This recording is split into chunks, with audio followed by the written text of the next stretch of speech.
Qu'est-ce qu'une lésion gonococcique primitive ? Une lésion gonococcique primitive est généralement située à la périphérie du poumon, souvent dans les régions moyennes et inférieures.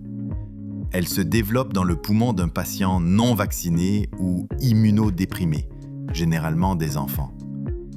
Il s'agit d'une petite zone d'inflammation granulomateuse qui n'est détectable sur une radiographie pulmonaire que si elle est calcifiée ou a augmenté de volume et apparaît comme une ombre homogène.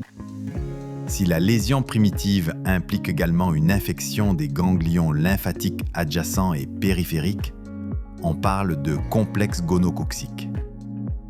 Ces infections guérissent généralement, mais dans certains cas, notamment chez les patients immunodéprimés, elles évoluent vers une tuberculose miliaire, ainsi nommée car les granulomes ressemblent à des graines de millet sur une radiographie pulmonaire.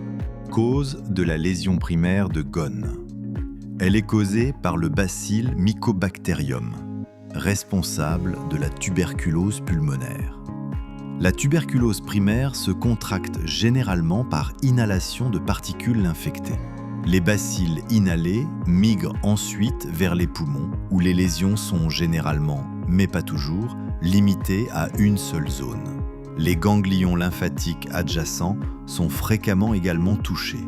Cela entraîne la formation d'un complexe de Ghon, qui se développe dans les 4 semaines suivant l'infection initiale. La maladie clinique se développe chez jusqu'à 10% des personnes testées positives à la tuberculose.